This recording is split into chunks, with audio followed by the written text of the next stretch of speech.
జాబిల్లి కథలు. కొత్తపల్లి అనే చిన్న గ్రామంలో రఘురాం అనే పేద రైతున్నాడు. చిన్న చిన్న పొలం పనులు చేసుకుంటూ జీవితం గడిపేవాడు. కాని అతను నీతి నిజాయితీలో మాత్రం మచ్చలేని మనిషి. అతని భార్య అనసూయకు మాత్రం డబ్బు మీద ఎక్కువ ఆసుండేది. గొప్పలు చెప్పుకుంటూ తిరుగుతూ ఉండేది. అలా పైకి గొప్పలు చెప్పుకుంటూ లోపల భర్తను నిందిస్తూ ఆమె కాలం గడుపుతూ ఉండేది. అలా ఓ రోజు చీకటి పడుతున్న సమయంలో రఘురాం ఇంటికొస్తాడు. అనసూయ, ఉన్నావా? రోజంతా కష్టపడి నాకొచ్చిన డబ్బుతో ఈ కొద్దిపాటి కూరలు తెచ్చాని.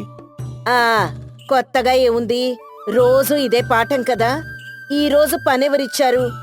ఈరోజు రంగయ్య గారి తోటలో పనిచేశానే. ఏం లాభం? ఎంత పిండికంత రొట్టెని రోజు నాకీ గోల తప్పేలా లేదు. ఈ బట్టలు చూడు ఎలా చినిగిపోయాయో. ఇప్పటి వరకు ఒక్క చీరైనా కొనిచ్చావా? నేనేం చేసేది అనసూయ? అక్కడికి నాకు తెలియని పనులు కూడా చేస్తూనే ఉన్నాను కదా. ఏం చేసినా నీకోసమే కదా. పెళ్ళైనప్పటినుంచి చూస్తూనే ఉన్నాను. ఇలాంటి మాటలు తప్ప ఎక్కువ మొత్తంలో డబ్బు సంపాదించిన పాపాన పోలేదు. అదేంటి అనసూయ, నువ్వు కూడా నా పరిస్థితి చూస్తూనే ఉన్నావు కదా. చచ, అసలు నువ్వు ఎప్పుడు డబ్బు సంపాదిస్తావో ఏంటో అని విసుక్కుంటూ అక్కడి నుంచి వెళ్ళిపోతుంది. ఆ మాటలకు రఘురాం బాధపడుతూ ఉంటాడు. ఇలా ప్రతిరోజూ ఆమె ఏదో ఒక గొడవ పెట్టుకుంటూనే ఉండేది. ఆ మరుసటి రోజు ఉదయం ఎదురింటి లక్ష్మమ్మ అనసూయతో, ఏమ్మా అనసూయ, అంతా కులాసాయేనా? ఆ నాకేంటి పిన్ని, బ్రహ్మాండంగా ఉన్నాను. నాకేం తక్కువ? తక్కువని ఏమీ అనలేదమ్మా. పాపం రఘు పొద్దున్న నుంచి సాయంకాలం దాకా కష్టపడుతూనే ఉంటాడు కదా. పనికి వెళ్తే కాని రోజు గడవదు. అదే అంతా బాగానే ఉందా, ఏవైనా సాయం కావాలేమో అని మాట వరుస కడిగానంతే. అబ్బో, మీ సాయం మాకేం అవసరం లేదులే. మా ఆయన నా కోసం చాలా డబ్బు సంపాదిస్తున్నాడులే పిన్ని. అవునా? పోన్లే అమ్మా, ఎవరికైనా కావాల్సిందదే కదా. మరే మేమేమీ పూట గదిలేని వాళ్ళం కాదులే పిన్ని. సరే తల్లి. అవును మరి, ఈ చీరేంటి ఇలా చిరుగుంది? అది అది ఆ మరేం లేదు పిన్ని. ఇంట్లోనే ఉన్నాను కదా, ఆ పని ఈ పని చేస్తూనే ఉంటాం కదా. కొత్తవెందుకులే అని నేనే పాత చీర కట్టుకున్నాను. అవునా? సరే సరే. మరే అయినా నా దగ్గర బోలెడు పట్టు చీరలున్నాయి. పనిచేసేటప్పుడు కూడా పట్టు చీరలు ఎందుకని నేనే ఇలా పాతవి వాడుతున్నానంతే. అవునా?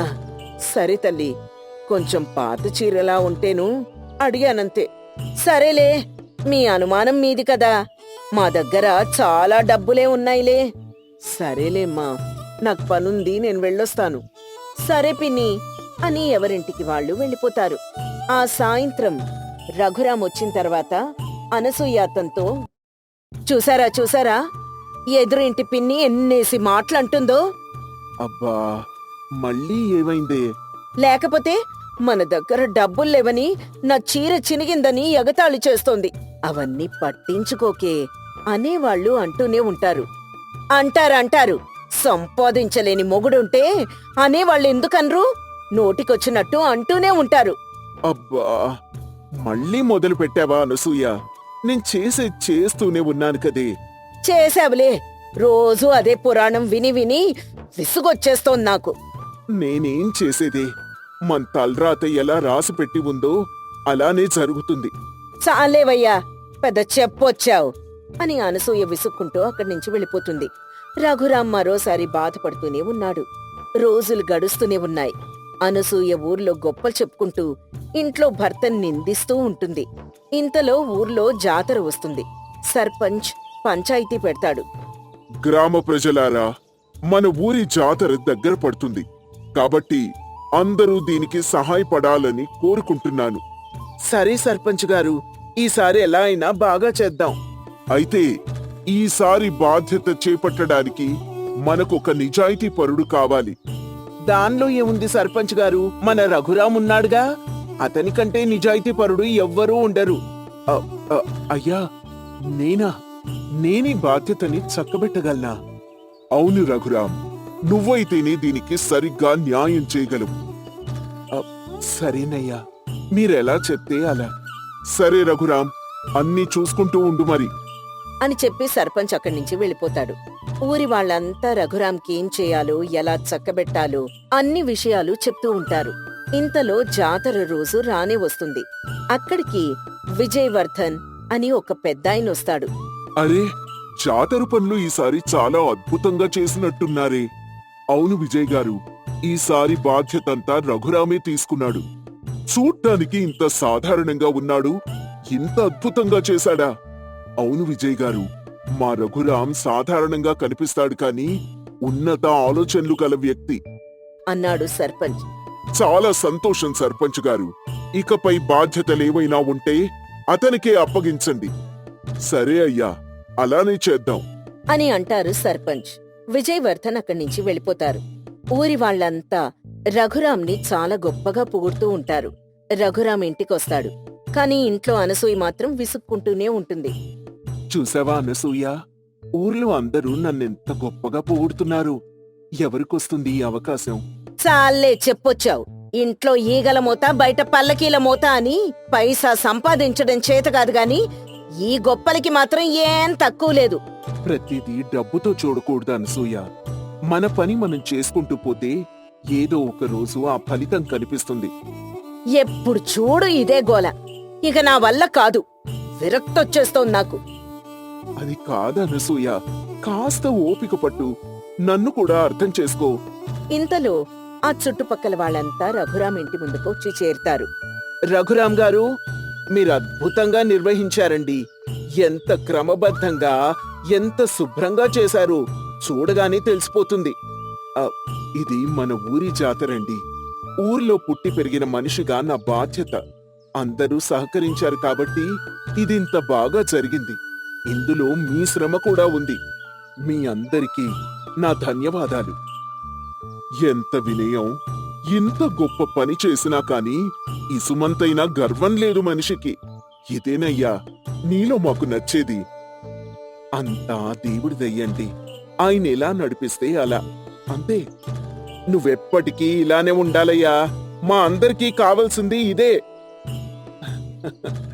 సరేనయ్యా. ఇది వింటున్న అనసూయకి కొంచెం ఆశ్చర్యం కలుగుతుంది.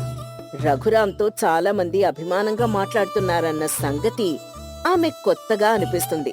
ఆ రోజు రాత్రి ఇంట్లో, నిన్నటి జాతర బాగుందట, అందరూ నీ గురించి చాలా మంచిగా మాట్లాడుతున్నారు. అది నీ నోట్ నుండి వస్తుంటే ముచ్చటగా ఉందే అనసూయ. అయినా అసలు నువ్వే నన్నిలా గుర్తించకపోతే ఇంకెవరు గుర్తిస్తారు చెప్పు? అప్పుడప్పుడు మనిషిని బయట వాళ్ళు గుర్తించాకనే మనం గుర్తించగలుగుతామేమో. నువ్విలా మాట్లాడతావనుకోలేదు అనసూయ. ఏమైందే నీకు? నిజమేనయ్యా. మునుపు నీ నిజాయితీని అర్థం చేసుకోలేకపోయాను. నిన్న విజయవర్ధన్ గారు నీ గురించి చెప్పినప్పుడు కూడా నాకేమీ అర్థం కాలేదనుకో. కాని రోజు రోజుకి ఊర్లో నీ గురించి గొప్పగా చెప్తుంటే నా మనసు చెలించిపోయింది. అనసూయ, నువ్వేనా ఇలా మాట్లాడేది? చూడయ్యా, నాకు నువ్వు ఎంత సంపాదిస్తావు అనేది ముఖ్యం కాదిప్పుడు. నువ్వెంత గొప్ప మనిషివో తెలియక నేనొక పాపం చేశాను. నీతో గడిపే జీవితం నాకు చాలా గర్వకారణమయ్యా. చూడనసూయ, నేను నిన్ను నిన్న ప్రేమించాను, ఈ రోజు ప్రేమిస్తున్నాను, రేపు కూడా ప్రేమిస్తానే. నువ్వు నన్నెంత నిందించినా కూడా నిన్నెప్పుడూ నేను విడిచిపెట్టలేదు. నా నమ్మకమే నన్ను నిలబెట్టింది అనిపిస్తోందిప్పుడు. అనసూయ తల ఉంచుకుంటుంది. తలెత్తినప్పుడు ఆమె కళ్ళు నీటితో నిండిపోతాయి. సరే సరే, కళ్ళు తుడుచుకో. ఏమైందనిప్పుడు? అంత బాగానే ఉంది కదా. మరేం పర్లేదులేవే. నన్ను క్షమిస్తావు కదయ్యా? ఎందుకు క్షమించనే? నీ తప్పు నువ్వు తెలుసుకున్నావు. అంతకంటే క్షమాపణ ఏముంటుంది చెప్పు? సరేనయ్యా, ఇక నుంచి నీ మాట తూచా తప్పకుండా వింటాను. చాలా మంచిది అనసూయ. నువ్వింత మంచిగా మారతావని నేనస్సలు ఊహించలేదు తెలుసా? అంతా నీ మంచితనం వల్లనేనయ్యా అని వాళ్ళిద్దరూ మాట్లాడుకుంటూ ఉంటారు. అలా కొద్ది రోజులు గడుస్తాయి. అనసూయలో కూడా రోజు రోజుకి మరింత మార్పు వస్తూ ఉంటుంది.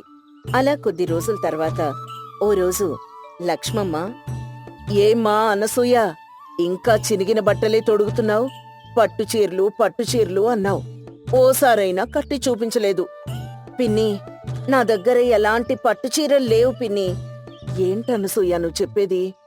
అవును పిన్ని, ఇన్నాళ్ళు డబ్బు డబ్బు అని గొప్పలు చెప్పుకున్నాను కానీ మా దగ్గర ఏ రోజుకా రోజు సంపాదించుకున్న సొమ్ము మాత్రమే ఉంటుంది పిన్ని. మరెందుకు అబద్ధం చెప్పావు అనసూయ? ఇప్పుడు నాకు తెలిసింది పిన్ని, గొప్పలు చెప్పుకోవడం కాదు, గొప్ప మనిషిని అర్థం చేసుకోవడం ముఖ్యమని.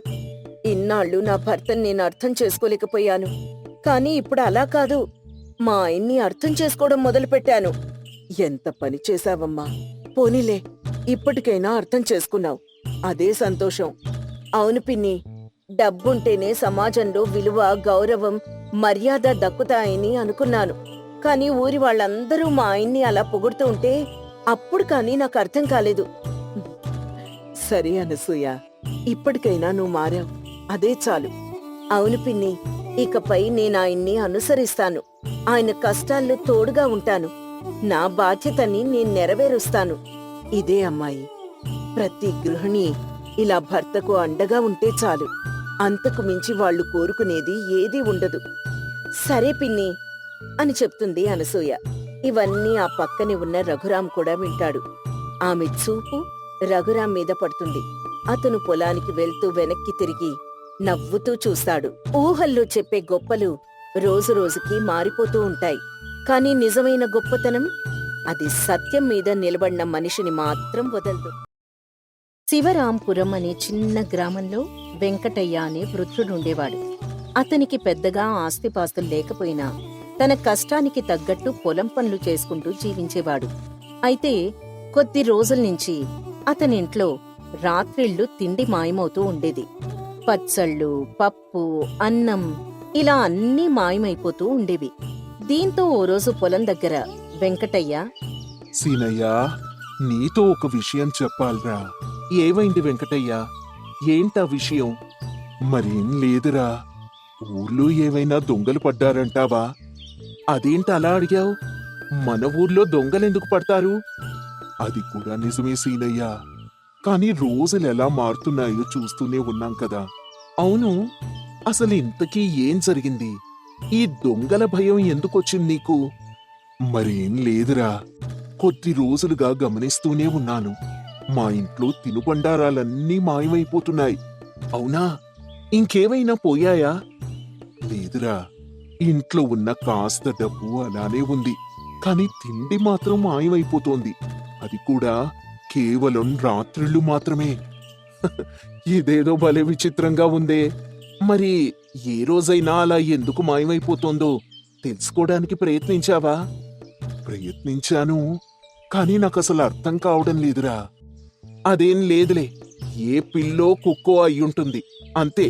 నువ్వేం పిచ్చి పిచ్చి ఆలోచనలు పెట్టుకోకు. అంతే అంటావా? అంతే, నువ్వేమీ ఆలోచించకుండా ప్రశాంతంగా ఉండు. సరే సరే, నేనే భ్రమపడి ఉంటాను అని వెంకటయ్య అక్కడి నుంచి వెళ్ళిపోతాడు. రోజులు గడుస్తూ ఉంటాయి. వెంకటయ్య ఇంట్లో మాత్రం తిండి మాయమవుతూనే ఉంటుంది. అలా కొద్ది రోజుల తర్వాత ఊర్లోని హోటల్ నడిపే ఓ పెద్దావిడ సీనయ్యతో, సీనయ్య, ఏంటి ఊర్లో విశేషాలు? అంతా బాగానే ఉందా? విశేషాలే ఉంటాయి వదినా, అంతా బాగానే ఉంది.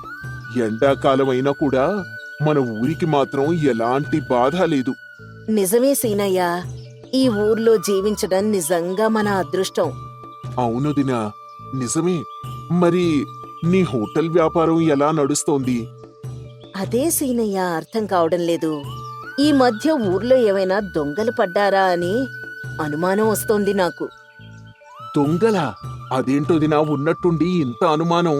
హోటల్లో ఏమైనా వస్తువులు పోయాయా ఏంటి? వస్తువులు కాదయ్యా, వేసిన వడలు, ఇడ్లీలు, పూరీలు అన్నీ మాయమైపోతున్నాయి. ఏంటి, నీ హోటల్లో కూడా తిండి మాయమవుతోందా? నా హోటల్లో కూడా అంటే ఇంకెక్కడైనా జరిగిందా సీనయ్య? ఆ, అదే మున్నీ మధ్యనే మన వెంకటయ్య కూడా ఇదే మాట అన్నాడు. కాని ఏ కుక్కో పిల్లో అయ్యుంటుందిలే అని నేనే సర్ది చెప్పాను. అవునా? లేదు సీనయ్య, నేను కాపలా కాస్తూనే ఉన్నాను, కానీ నాకేమీ అర్థం కావడం లేదు. సరే వదినా, ఊర్లో ఇంకెవరినైనా ఓ మాట అడుగుదాం. సరే సీనయ్య, కొంచెం చూడదేంటో. అని చెప్పగానే సీనయ్య అక్కడి నుంచి వెళ్ళిపోతాడు. అలా రోజులు గడుస్తాయి. మెల్లమెల్లగా ఊర్లోని అందరిళ్లలో తిండి దొంగతనం జరుగుతోందనే విషయం బయటపడుతుంది. దీంతో ఊర్లో ఓ రోజు పంచాయితీ పెడతారు. చూడండి, గత కొద్ది రోజుల నుంచి ఊర్లో కొత్త దొంగతనాలు బయటపడుతున్నాయి. ఈ విషయం అందరికీ తెలిసిందే కదా. అవును పెద్దాయనా, అవును బాబు. నా హోటల్లో రోజు డజన్లు డజన్లు గారెలు, ఇడ్లీలు, దోశలు మాయమైపోతున్నాయి. అవునవును, మా ఇళ్లలో కూడా అలానే అన్ని తిండి పదార్థాలు మాయమైపోతున్నాయి. సరే సరే, ఇప్పుడు కంగారు పడి ప్రయోజనం ఏం లేదు. అసలు ఆ దొంగతనాలు ఎలా జరుగుతున్నాయో, ఎందుకు జరుగుతున్నాయో మనం పరిష్కారం ఆలోచిద్దాం. అవును, ఈ రోజు రాత్రి నేనా దొంగ కోసం కాపు కాస్తాను. దాంతో అసలతని ఎవరో తెలిసిపోతుంది కదా. అవును, నేను నీకు సహాయంగా ఉంటాను వెంకటయ్య. సరే, ఈ రోజు అసలు ఆ దొంగెవరో ఏంటో విషయం తేలిపోవాల్సింది అని ఊరి పెద్ద చెప్పగానే ఎవరిదారిన వాళ్ళు వెళ్ళిపోతారు. ఆ రాత్రి సీనయ్య, వెంకటయ్య మాత్రం వెంకటయ్య ఇంటి దగ్గర కాపలా కాస్తారు. ఇంకా సేపట్లో తెల్లవారబోతోంది అనగా ఒక చిన్న బాబు వెంకటయ్య ఇంట్లోంచి అన్నం తీసుకొని వెళ్ళడం ఇద్దరూ గమనిస్తారు. రే రే, ఆగరా, తొరికావురా. ఎవర్రా నువ్వసలు? ఆ ఎన్ని రోజుల నుంచి ఈ పని చేస్తున్నావు అని అరుస్తూ అతన్ని కొడతాడు సీనయ్య. అప్పుడా బాబు, అయ్యా అయ్యా, నన్ను వదిలేయండయ్యా, నన్ను కొట్టకండయ్యా. వేలడంత లేవు, దొంగతనం చేయడానికి ఎంత ధైర్యం రా నీకు? అయ్యా, నన్ను క్షమించండి అయ్యా. సీనయ్య, నువ్వాగు, పిల్లాన్ని అలా కొట్టకు. విషయమేంటో మెల్లగా కనుక్కుందాం. నీకేం తెలియదు వెంకటయ్య, నువ్వు ఆగు. చదువుకోవాల్సిన వయసులో ఇలాంటి పనులు చేస్తారా ఎవరైనా? అయ్యా, నేను చెప్పేది కూడా కొంచెం వినండయ్యా. నోర్మై, నీ సంగతి ఇలా కాదు, పంచాయతీలో తేల్చాల్సింది అని ఆ బాబుని కొట్టి పొద్దున్నే ఊరందర్నీ పిలిచి పంచాయతీ పెట్టిస్తాడు సీనయ్య. ఆ పంచాయతీలో, ఇదిగో పెద్దాయనా, ఊర్లో అందరిళ్లలో తిండి దొంగతనం చేసింది వీడే. ఏంటి, ఇంత చిన్న పిల్లోడు దొంగతనం చేస్తున్నాడా? ఎరా బుడ్డోడా, అసలు అన్నం దొంగలించడం ఏంట్రా? చక్కగా బడికి పోయి చదువుకోవాల్సింది పోయి. వీడికి సరైన గుణపాఠం చెప్తే కాని వీడి దారిలోకి రాడు. అయ్యా అయ్యా, నేను చెప్పేది ఒక్కసారి వినండయ్యా, నన్నేం చెయ్యొద్దయ్యా. నోర్మై నువ్వో! ఒక్క నిమిషం అందరు ఆగండి. ఆ పిల్లాడు ఏదో చెప్పాలని అనుకుంటున్నాడు కదా, చెప్పనివ్వండి. అయ్యా, నా పేరు బాలు. నేను 2 ఊళ్ళ అవతలుంటానయ్యా. మరి అక్కడి నుంచి ఇంత దూరం వచ్చి దొంగతనం చేయాల్సిన పనే ఉందిరా నీకు? ఆ? అది కూడా కేవలం ఆహారం మాత్రమే దొంగలిస్తున్నావు. మా నాన్న చనిపోయాడయ్యా. అమ్మ మంచానికే పరిమితం అయిపోయింది. నేను చేసే పని నాకు తిండి పెడుతుంది. దాంతోనే అమ్మని చూసుకుంటూ చెల్లికి ఆహారం పెడుతూ ఉంటాను. కానీ కొన్నిసార్లు ఏ పని దొరకదు. అప్పుడు ఆకలితో ఉండలేకపోతే ఆ మాటలకక్కడున్న వారి అందరి కళ్ళు చెమ్మగిల్లుతాయి. వెంకటయ్య గుండె తరుక్కుపోతుంది. ఊరుకో బాబు, ఊరుకో. ఆకలి అనేది పెద్ద శిక్ష బాబు. కానీ దొంగతనం మంచి మార్గం కాదు. నీకు నేను పని నేర్పిస్తాను. నా దగ్గరే ఉంటూ పని చేసుకుందువు గాని. దాంతో నీకే కాదు, మీ అమ్మకు, చెల్లికి కూడా సహాయం చేసుకోవచ్చు. అయ్యా, మీది చాలా పెద్ద మనసు. ఏంటి వెంకటయ్య నువ్వు మాట్లాడేది? మతుండే మాట్లాడుతున్నావా? అసలు ఒక దొంగను ఇంట్లో ఉంచుకుంటావా? అవును, అసలు నువ్వు అలా ఎలా చేస్తావు? వాడేదో నోటికొచ్చింది వాగుతున్నాడు. అవును వెంకటయ్య, శిక్ష నుంచి తప్పించుకోవడానికే ఈ పిల్లాడు అలా చెప్తున్నాడు. అందరూ చెప్తున్నారు కదా వెంకట, ఒకసారి ఆలోచించు. అందరూ కాసేపు మౌనంగా ఉండండి. ఇప్పుడు అసలు ఇక్కడ ఏమైందని?